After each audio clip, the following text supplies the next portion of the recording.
د نازعات مبارکه سوره چې د قران عظیم شان نه هاویومه سوره ده په مکه معظمه کې را نازله شوې ده. شپږ څلوېښت مبارک آیاتونه لري. تلاوت او پښتو ترجمه یې له لومړي آیت څخه اورئ. بسم الله الرحمن الرحیم. د الله په نوم چې ډېر زیات مهربان پورا رحم لرونکی دی.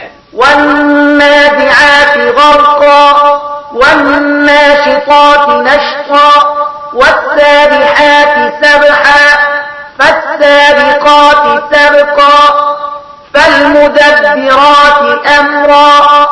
قسم په هغو پرښتو سخت راکونکو چې په سختۍ سره سال بدن څخه راباسي، او قسم په هغو چې په آسانۍ سره یې راباسي، او قسم په هغو پرښتو چې په کائناتو کې په چټکۍ سره لامبو وهي، بیا د حکم په ځای کولو کې چالاک وړاندې ځي، بیا د الهي حکمونو سره سم د چارو تنظیم کوي. يوم ترجف الراجفة تتبعها الرادفة.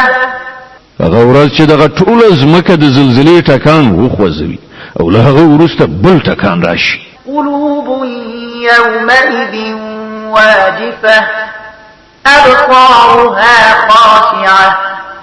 ځینې زړونه به وي چې په دغه ورځ له ویرې ولړزېږي، د هغو سترګې به له ویرې ښکته شي.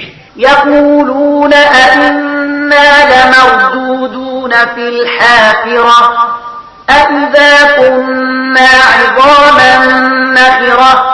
دا خلق به وایي آیا په رښتیا موږ ستنېدونکي بیا بیرته ورګرځول کیږو کله چې موږ ډاډ وراسته هډوکي وګرځو؟ قالوا تلك إذا كرة خاسرة. و به وایي دا ستنېدل خو بیا غټ تاوان کوي. فإنما هي زجرة واحدة فإذا هم بالساهرة. په داسې حال کې چې دا یوازې دومره کار دی چې یو قوي آواز وکړي او یو د قیامت پراخ میدان کې موجود شي. هل أتاك حديث موسى؟ تاسو ته د موسی د قصې خبر رسېدلی دی؟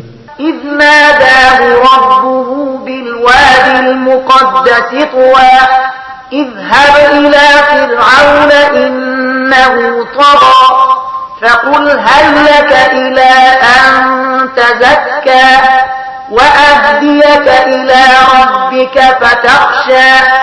کله چې د هغه پروردگار د توآ په سپېڅلې غونډۍ کې هغه ته غږ وکړ چې فرعون ته لاړ شه، هغه سرکشي کړې ده او هغه ته ووایه آیا ته دې ته چمتو یې چې سپېڅلتیا غوره کړې، او زه ستا د پروردگار لوري ته تا ته لارښوونه وکړم چې له هغه څخه په تا کې ویره پیدا شي. فأراه الآية الكبرى فكذب وعصى.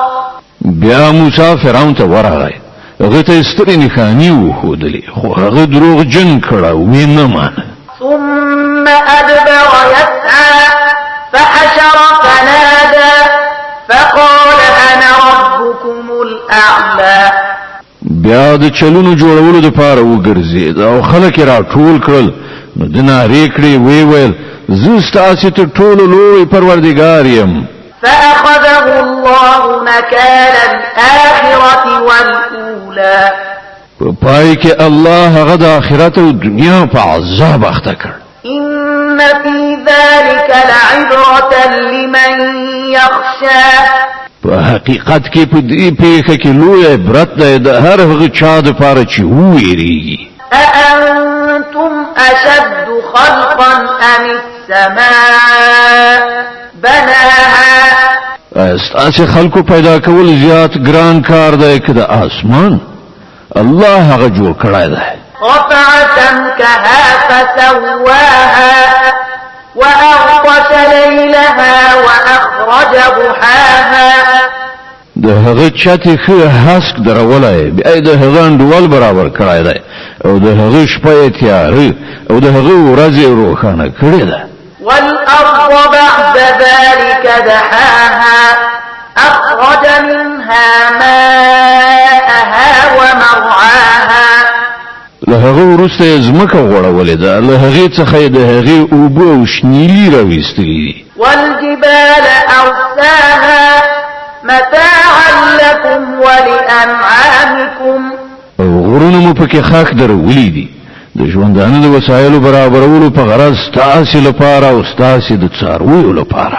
فإذا جاءت الطامة الكبرى يوم يتذكر الإنسان ما سعى وبرزت الجحيم لمن يرى. بیا کله چې هغه لویه هنګامه جوړ شي هغه ورځ چې انسان به خپل ټول کړي او هلې ځلې یاد کړي او د هر لیدونکي په مخ به دوزخ پرانستی وګرځو. فأما من طغى وآثر الحياة الدنيا فإن الجحيم هي المأوى. نو چا چې سرکشي کړي و او د دنیا ژوند ته ترجیح ورکړي و همدا دوزخ د هغه استوګن ځای دی. وأما من خاف مقام ربه ونهى النفس عن الهوى فإن الجنة مأوى. او چا چې د خپل پروردگار په مخ کې له درېدونو ویره کړې و او نفس له ناوړو غوښتنو څخه ساتلی و جنت د هغه هستوګن ځای دی. يسألونك عن الساعة أيان مرساها. دا خلق لتانه د قیامت په حق له پوښتنه کوي چې خانو د هغه ساعت تحقق به څه وخت کیږي. فيما أنت من ذكراها إلى ربك منتهاها إنما أنت منذر من يخشاها. ستا څه کار دی د هغه په ښودلو کې د هغه علم یوازې الله لره دی ته یوازې خبرونکی د هر هغه چا چې له هغه څخه ویریږي.